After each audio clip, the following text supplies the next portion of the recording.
Hello, Mental Growth Network. Welcome to our new podcast. And this is our series of podcasts for mental health professionals and neuroscientists. And we talk about various topics in business, in technology, in medical science, and communications, marketing, and so on and so on. So we're happy that you are here with us today. Please subscribe. If you have any questions for our lecturers, you're always welcome to make some comments and ask it. And today we will have a topic which is called a neuroscientist journey into embodied learning. So today we have Catia Vinnik, and she is neuroscientist and author of educational games about the brain. Welcome, Katya. Thank you. Pleasure to be here. Can you little bit tell about yourself? What means neuroscientist? What do you study? What was your path? And what is your connection to the embodied learning and education? Whoa, so many different questions in one. Let me start from the beginning. What makes me a neuroscientist, I guess, is, a PhD in neuroscience. So, years and years of doing the actual laboratory work. I've done my PhD and then postdocs. Thank you, yes. And how about a brain and brain games, education? Right. So a few years ago, I've been invited to give a talk at a conference for psychotherapists who were super interested in how the brain works, and they had a lot of questions that they couldn't answer with their traditional psychological approaches, and neuroscience gives the answers to those questions. So I spoke about how memory reconsolidation is related to some of the transformative techniques in psychotherapy, including imagery rescripting, narrative, some of the narrative practices, the protocol of EMDR therapy. And it kind of started from there. There was a lot of interest. So I started giving more and more talks, and it grew into an educational project for professionals. And while teaching, I realized that yes, I can give an hour lecture, it's going to be beautiful. People will ask questions by then, but then they come back and they say, look, I understood everything in the lecture, but then, 15 minutes after, the puzzle kind of started falling apart. So I started introducing games, and they're games for adults at this point, right? So that people would live through that experience. They would embody the role of a certain brain cell or a certain molecule. And in the group setting, they would see how different parts of the neural circuits work together so that, like the system will become more transparent.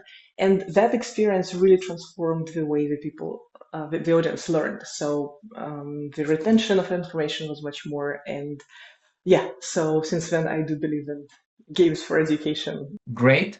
Um, and so we can say that you have experience not only from theoretical, yes, and the kind of research side, but you do have some practical experience implementing some neuroscience experience into the educational tools and educational methodologies.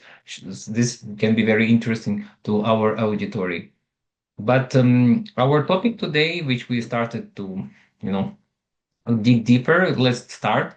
And it's called embodied learning. So if you can explain us what means embodied learning, what is the difference between, I don't know, other ways of education, and what specifically inspired you so much that you started to dig in it? Well, embodied learning means viewing learning as a conjunction of the function of the brain, but in the context of the body. So, like, there is the context of the body, the context of the real world, and there is learning happening. So, when I started my PhD, when I, did my medical degree, there was this unspoken idea that learning is in the head, that like it's basically like up here, that you can like sit and study, and like this is what learning is. But more and more, the education shifts, the social opinions shift, and it's now, I guess, a dominant idea in the field that learning needs to be embodied. We need to leave the concepts that we study through our body. So, in kids, it means they need to manipulate objects, they need to move through the space. They need to actually apply the concepts that they have learned to some real world context, and then like makes the learning better. They actually, understand why do they need to learn the theorem or something when they can apply it right away in a fun setting, for example, ideally a fun setting. But yeah, so I guess that is the gist of it. And from the point of view of neuroscience, can you give some correlation about it a little bit more? What is the connection between movement, attention, and emotional resilience? Well, so let's break this question into two, and let me first answer a question about emotional resilience.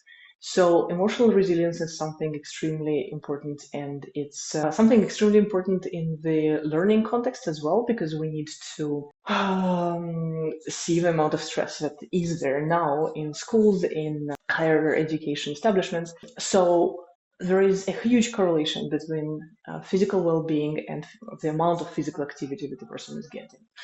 A recent meta-analysis from 2025 gives us a amazing view on this. So it has been shown that physical exercise is a trans-diagnostic intervention, and it not only helps deal with anxiety, depression, and some other specific symptoms, but it also can improve cognition.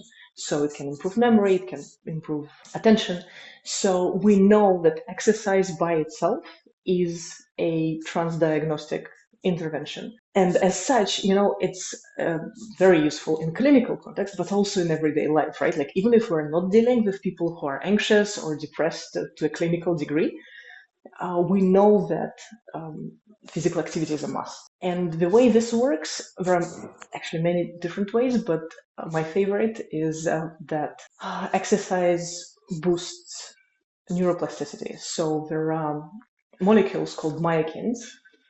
They are secreted by the muscles when muscles are activated.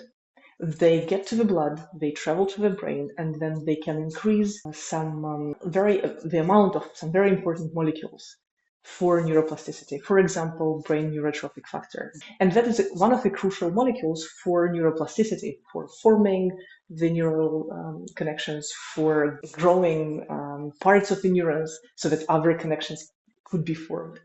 So it's, it's very well established, and yeah, it's beautiful the way it works. But then when we speak about the movement and attention, this is a movement and learning, that's a completely different story. And we do know that embodied learning and training in certain motor skills, especially those that require motor coordination, that require awareness of the space, can increase the thickness of several brain areas. And those are brain areas that are also involved in motor planning for other actions, in planning actions in the real world. So it's, in general, a very important contribution to brain development. And we do know that in kids that have received special boost in their amount of physical activity, physical development, the learning is better, so their scores are better than in the control group, and also their brains are changed. So, it's beautiful, and also it's very natural, right? I mean, like we are living bodies in real world, so it makes all sense, right? That like we need movement to grow and learn. Interesting. Um, Here, we recently, did some series of talks on burnout, and one of the topics of burnout, which we were, opening up, is that people, when they burn out, they really don't want to receive any more information. And for example, normal courses, I don't know, language courses or programming courses, when they want to do, very often they can't do it. For example, even some people can be burned out of too much work, yes, and they need to do some upskilling to even kind of be more efficient, but we literally can't do it. Yeah, can you tell what is like the correlation of burnout and this feeling of like limitations of your capability to study? Oh, that's a question that I can't answer based on the research literature, so I don't really know which of the studies on burnout and the brain could be applicable here because it's it, it's on the border between psychology and neuroscience. So lots of research to do yet.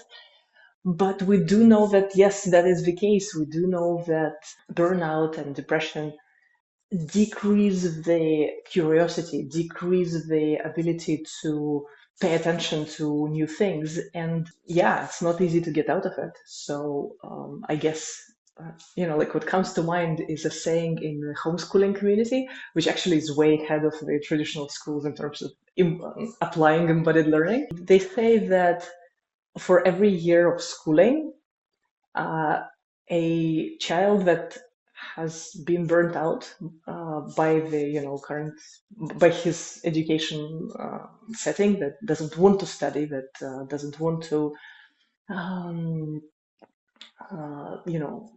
receive new information and doesn't seek it and like actively puts it away. For every year of the schooling that led to burnout, there needs to be as many months of just doing nothing, of like parents stepping back and letting the kid explore. But obviously, in our adult life, we can't allow that, right? And especially people in burnout, if they're looking for another job, that's a very hard thing to give ourselves a rest. So, yeah, tough question. Yeah, thank you. Just was interested your, general overview. Is there like some kind of direct correlation, about this product program processes? Because you mentioned that we need to, have some learning capacity. And I suppose that when you are burnout, yes, we don't have enough some resources to do that. Yes, and this is kind of widespread problem nowadays, and not only for parents and I don't know adults, yes, but as well for children, as you mentioned, because we not really measure the burnout of our own children in the school. If like we just think that they need to develop concentration. Yes, we have this kind of bias about this topic. Let me add something. Hmm. So, a brain can be viewed as a prediction making machine. And even before we get to the topic of how well a person deals with the information, like how well a person learns, there needs to be a prediction that what I'm going to do now will benefit me. And this is the core of depression and burnout, that people who are in those conditions, adults and children alike, they have some malfunction in the circuits that underlie wanting, that underlie determining what is good for us and what is bad. So, for example, nucleus accumbens, which is one of the brain areas important for envisioning future good results, for envisioning something good that is going to happen. The activity is much less in these cases. So people literally do not foresee pleasure. They do not foresee positive results. And this is one of the main obstacles on the way to even, like turn on an online course or like go and look for an online course or whatever course, or whatever that can help. So it's this mechanism that actually gets us on a different path in life that is also broken in those cases. So now my thoughts come to this point that maybe embodied learning is kind of also a way to make it like more fun. In the case of like when we, sit in one posture and only use the brain, we still that energy kind of stuck. For me, it's, I'm not a neuroscientist, but I'm, for example, I practice Qigong, and for us, it's, we perceive movement as move of energy, like we call it Qi. And when it's like stuck, you have this feeling of like lack of resources or not able to do some action which you want. And I suppose in embodied learning, what we try to do is we kind of try to make different type of activities that our brain again become interested, you said, and it become able to again think about future. Is it correct? Yes, as I understand, or not so much? Yeah, so basically, like any situation which would foster different predictions would work. So, like if a person gets in a different context, with a different setting, maybe some gamified learning, so that those mechanisms start working. There is like those old predictions that no, nothing's gonna work, it's gonna be the same, like I'm gonna be tired and exhausted and nothing's gonna come out of it, that they kind of give place to, oh, this is fun, oh, let me try one more trial, let me, do that. And then this machine kind of starts working more and more and more and more.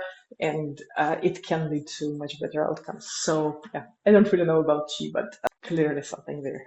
Can you tell a little bit more about this? If we go back to our topic of embodied learning, is there any key principles of embodied learning that you can share? No, I suppose body is some kind of principle, maybe curiosity. You just said that there should be some curiosity. Is there anything else? Can you tell about this a little bit more about some ideas and principles around embodied learning? Oh, interesting. So, from the conceptual point of view, I guess it's very much in the so what's important is not only the body itself, but positioning the body in the context of other things that makes sense.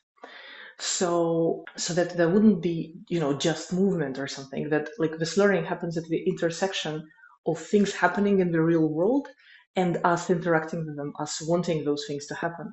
So yeah, I guess context is very important. The relevance, because we build our ideas about relevance, we build our ideas about how useful this is, or like, or not, based on our results. So that embodied learning is very based on well, I mean, it's heavily based on the feedback, on seeing the results of our actions right away. And it makes so much easier to see small incremental change, um, small results that will eventually lead to big results. Like, for example, like when one writes a scientific paper, you do things and you do things and you do things, and like, in maybe 3 years' time, there will be a paper published. And what very often happens, people kind of, they work very hard till the submission of the paper. So, like, the submission of the paper is this kind of culmination point. And then when the paper is actually published, it's like, okay, let's celebrate. But like, basically, it's like there is no actual, um, mm, you know, huge thing happening unless there is like a stream of emails congratulating, or like some media requests. But basically, in the embodied learning, especially with kids, you see the results right away. You're like able to do something right uh, in the moment, and yeah, I guess the this immediate reinforcement is something very important. And also, if there is no immediate right away reinforcement, then there is actually something in the real world that keeps your attention on this thing. So another important bit of the embodied learning is that because it's happening in the real world, it's easier to pay attention to it because it's just right here in front of our eyes, right? And like not in a book that can be closed or something. So yeah, I guess those two. And I suppose that embodied learning can be also we can compare this idea with some simulations, yes? For example, if I study business, there is a business simulation, and then I imagine that I have this real business with real money, and that there is some, and then I got really involved, and there's like 3 hour workshop, and I can feel that I got from it much more than I will just, I don't know, go to a lecture and listen for 3 hours of lecture because it will be, this knowledge will be inside me. This is also kind of embedded learning, correct? Absolutely. Absolutely. Yes. The fact that you have done something with your own hands, like chose between two plans and went along with one of them, like literally moved through space to some different team and like asked them to be your whatever marketing partners or whatever. Like the fact that you chose that and you've done that makes such a huge difference with just learning uh, from an auditory stream of information, or somebody talking in your ear, or like a head talking the screen, because the information we receive is the information we receive. The information that is a result of our own choices and action is subject to completely different mechanisms. Very interesting. Yeah, it reminds me gamification. We have this one interesting podcast about mental health games, how to do games, and specialists also highlighted this effect that it's very important that you do your own choice. If you don't do your own choice, you kind of not value the process, and it's not really a game. It's kind of a movie, or it can be a gamification app, but there's no real game in it. So game is part of the game is to make your own choice. But I'm also interested in the, maybe you know from your professional experience about the implementation of the embodied learning in schools. What are the biggest challenges schools face when trying to integrate this approach? Well, look, I'm not a teacher, so I can't, answer this professionally. But from what I've seen as a mother and, as a curious person, is that for teachers who have to deal with huge amounts of people, like 30 kids in one class or even 20 in one class, it's much easier for them to control the situation if no one is moving. If they're like stuck to their seats, if they like literally have to sit straight and not like talk with the partner. So it's just easier for adults to control it on a short time scale. So it does require this kind of presence from the teacher and kind of like, this position of authority. And it does work in a sense, the class is quiet, they're doing their tasks. But yeah, it's much harder and it takes special training to actually be able to organize the group activities that require interaction, that require the group dynamics, that require the kids, standing up, doing something, going to the class. And it's amazing that now in schools they implement more and more such activities. Um, but for teachers, it's another skill that they have to learn to facilitate the group dynamics. And it's not easy, because some kids will be left out, some kids will be ahead of everyone else, and the teacher has to kind of, organize that group. It's actually difficult.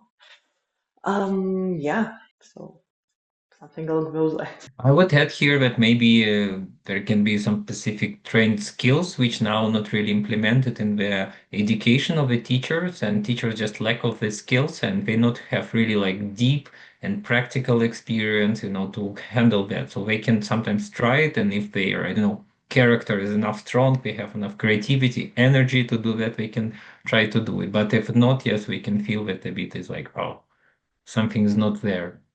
And Oh, another question what I want to ask you wait, is wait, wait. about Hold on. Let me pause you here because, like, it's very important to notice that it's not so much about the strength of the character, because character is built as we move through the world. The character is built in our experiences. And it is true that some people just have not had those experiences of managing, a moving group of interacting individuals. Like in the school recess, for example, right? Like kids are very often they're like left to their own devices and they run around, they do whatever. Like it's super loud, it's unorganized. There is no real team building. There is no real group cohesion. Some kids play football, they take up a lot of space. Those that don't, they like stand back. So it takes, you know, skills and practice and guidance to start organizing that schoolyard game into something that everyone can participate, that can be useful for everyone, not overwhelming, not hurting anyone.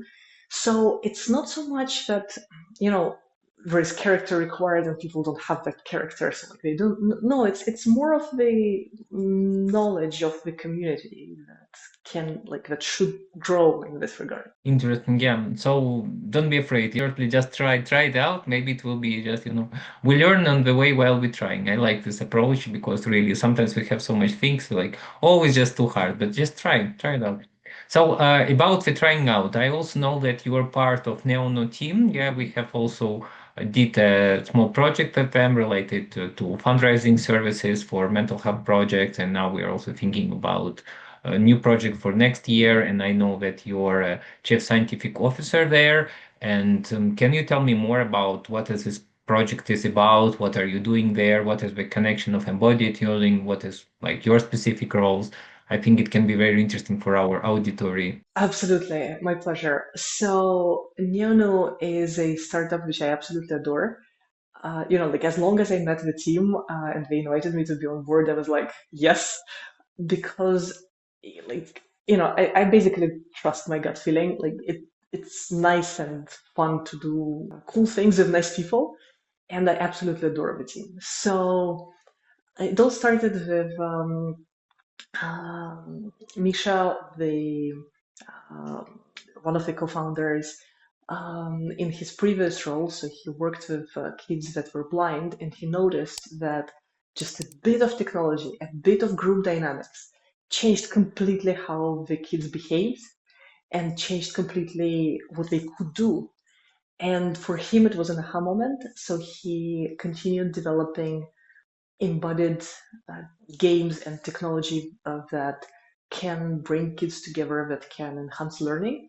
And this is how NeoNoo was born. So now it's a project that tries to, well, I mean, let's put it this way. We are a hardware startup. So we do hardware for embodied learning.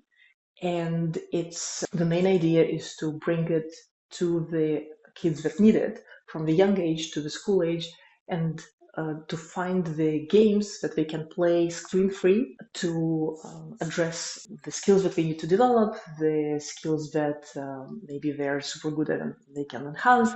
So yeah, the technology at the service of kids, I guess this is what we're about. Understand. And what is your role about? So I suppose you help them using your neuroscience experience to make this more like, I don't know, resultative, or like, can you tell a bit more what exactly your role in this project? How do you use neuroscience to support this project? Oh, right. So, well, I interface the team with the specialists from the practical fields. So, speech therapists, ergotherapists, psychotherapists that have already established techniques that they use, but that can be scaled up with technology. So my role, and it's, well, like I rely on my neuroscience background, but also on my business and medical background to bring together the two teams to help us develop the games that will change the game this way. Great. I also know that due to I also read some blog of NeoNoo, they also say that they are important role in all these processes of embodied learning and really implementing in practice these families and parents.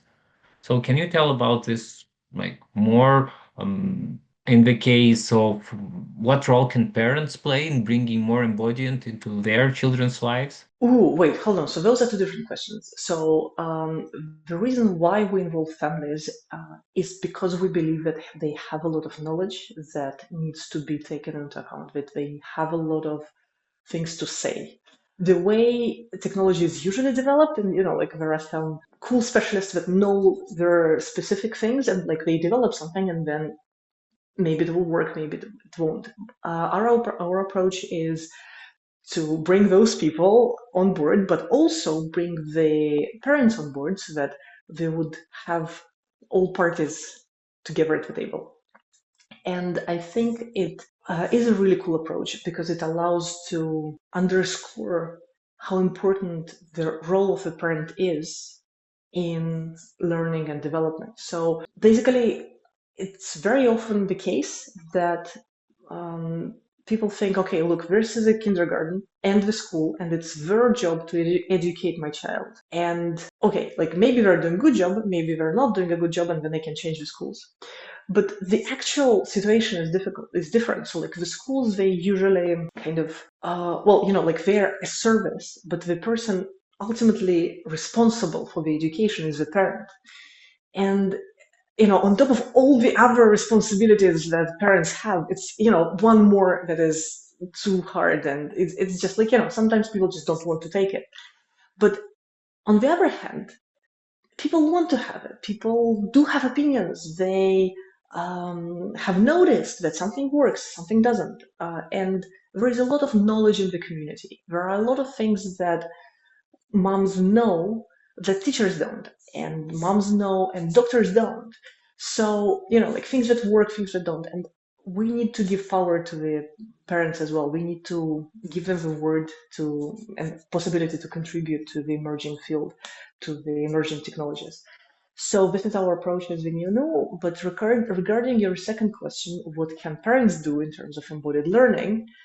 Whoa, that's like, a whole separate question. And I guess the biggest thing that any parent can do is to live in their own body themselves, like be an example of that principle themselves, like do some sports, um, do break for pauses when people work at the computer for hours, like every hour, every 90 minutes.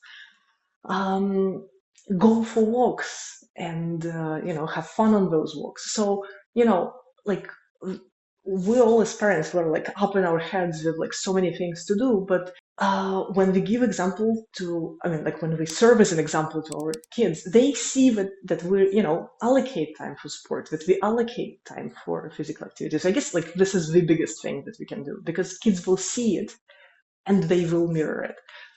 It's so much more efficient than just saying, oh, you need to go to your judo class because it's good for you, and I will sit here in my car waiting for you for an hour meanwhile you're there. No, like you're waiting for a kid doing his physical activity. Go and do some exercise yourself. Like that's the main idea. Yes, And yeah. thank thank you. Yeah, because it's really important because a lot of the questions are not clear for parents. Yes, well, how to support, how to do it. One more question regarding to parents. Like I know that there are many things. How can you support child? And you mentioned that parents are very often overwhelmed. But can you tell more some examples? How exactly can parents use? Because I suppose there are not many schools who really use this example, but we all take care of our children. Yes, and we want to know more. Can you give some more?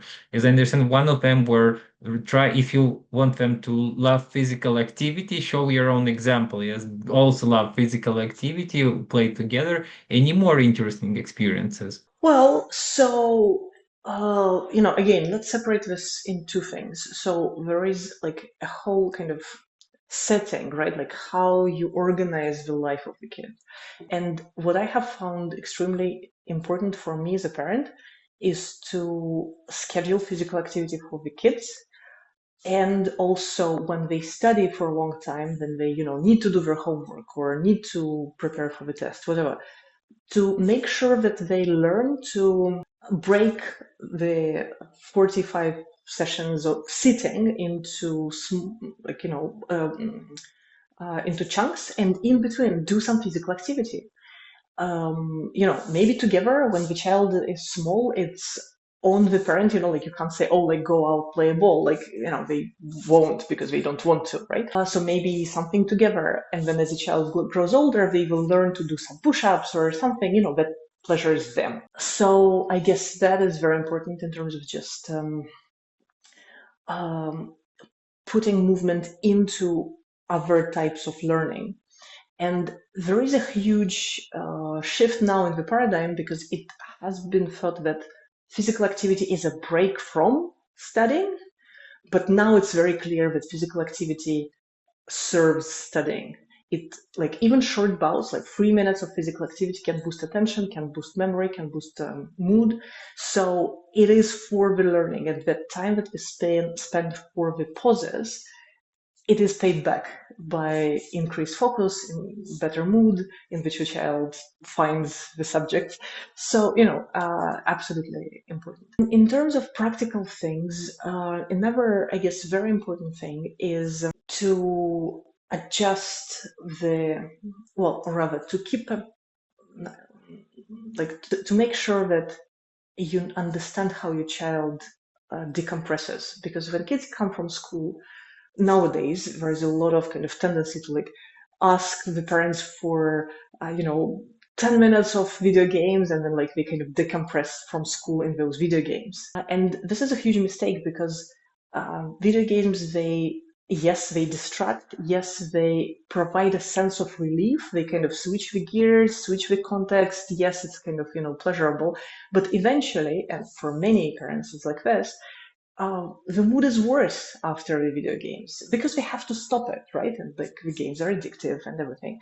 So for me, it's very important to notice when the child just wants needs uh, quality change from school, and again, physical activity is a wonderful way to do it, or maybe some chores done together in the house, washing the dishes, unloading the dishwasher, but like embodied again, right? Like in the real world.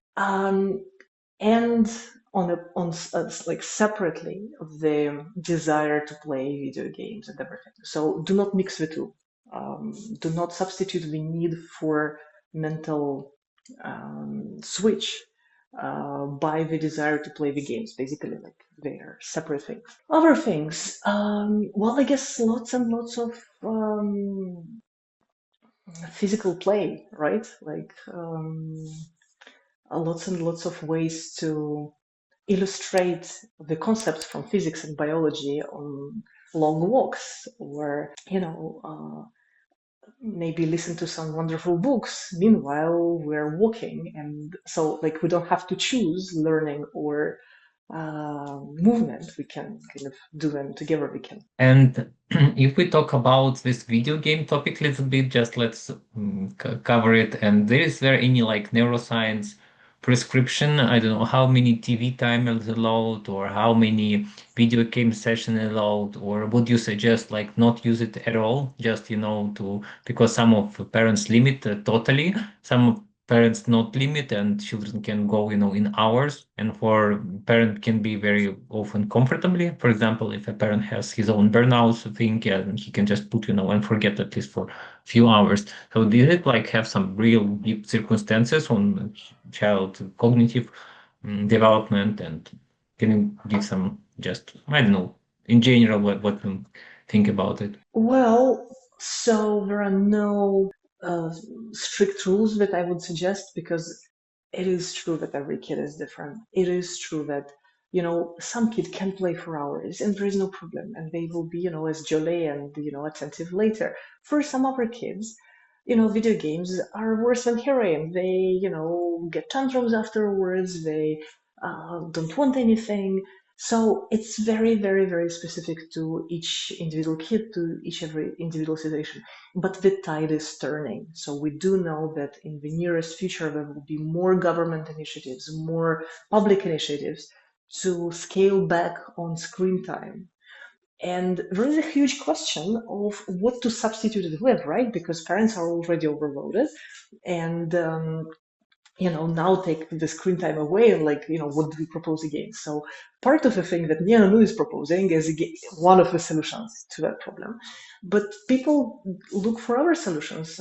For example, last week, Malta has introduced free subscription to a gym for every young person. And yes, Malta is a small country, maybe they can afford it, it's wonderful. It's a huge change in how we view the necessity for physical exercise. But yeah, like those sort of things will eventually phase out the endless screen time that for some kids is really bad. Mhm. What's really bad? What do you mean? It's like it has some, what, which type of effects? Well, like just consider the short-term effects. Again, not all the kids, right? Some kids, there's no problem, but there are kids who will play an hour of Minecraft and then will have a very bad mood afterwards. They will be very sad that they had to stop. Although they knew they would have to stop, they would still be like, in this kind of, like they will want to talk about Minecraft for hours. And kind of the content of the video games, content of the YouTube shows, takes away time and takes away the mental space from other beautiful things, from poetry, from observing nature, from going out with friends. So, yeah, bad things meaning mood, meaning attention, meaning, time. I mean, time is our most valuable resource, right? Thank you so much. Just a few more questions before we end. What do you think is the biggest misconception about how children learn in today's digital age? Ooh, wonderful question. Thank you. So, I guess it's not so much a misconception, it's an assumption that we all make and don't even question it. And it's about digital platforms for learning.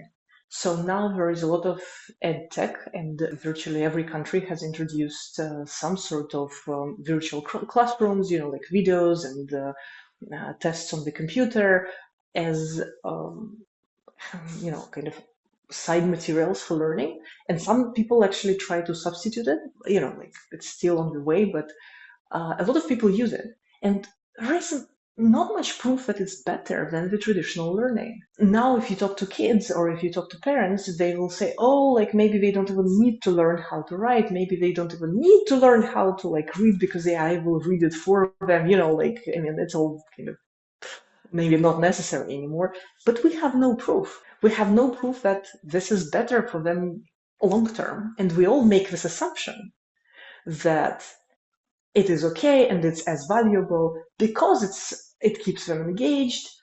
There are videos, there are some tests that they can do, some sort of gamification.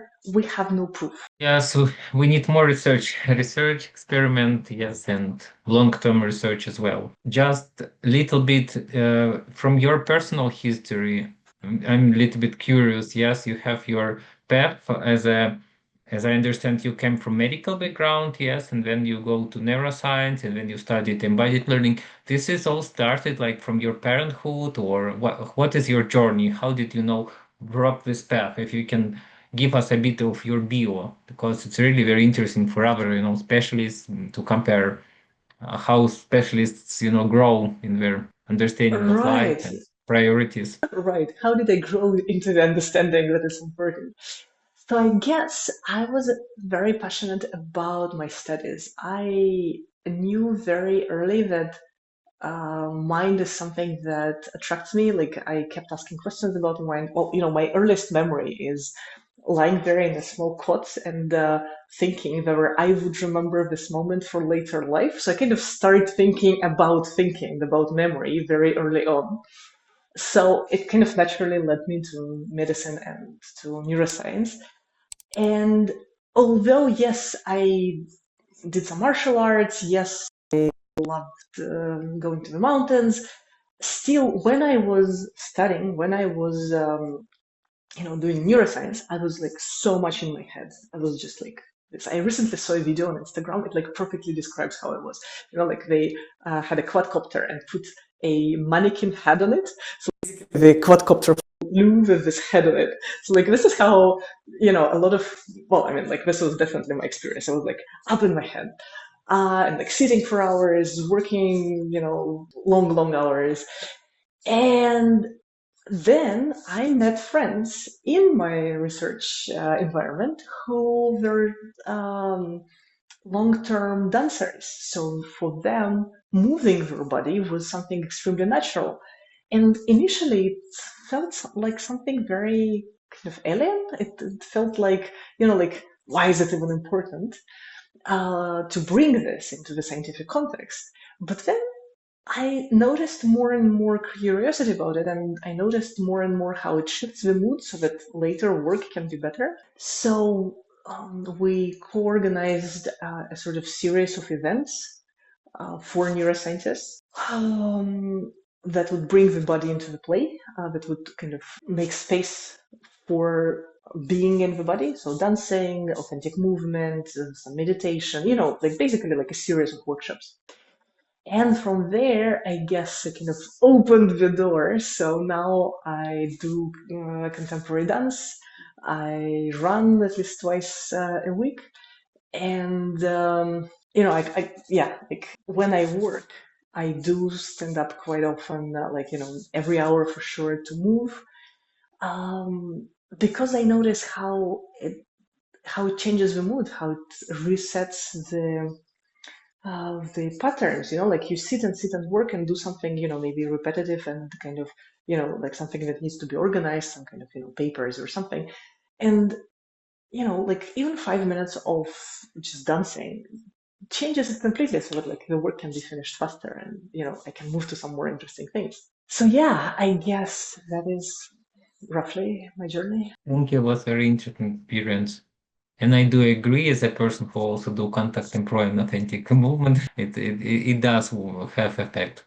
So the last question will be, is our classical kind of questions is, if you could share one message with founders, educators, parents listening, what it would be? I guess naturally it would be a message move it. But honestly, I think there is some deeper message that needs to come up because now these days we're all, a bit up in the air with all this shifting environment, with like changing winds of the AI and the society. And here, I guess what I wanted to share is something that is very important for me personally. Is kind of like finding um, ground and like finding hope in the fact that we are all descendants of creatures and people who have beaten the odds in the evolution game, you know?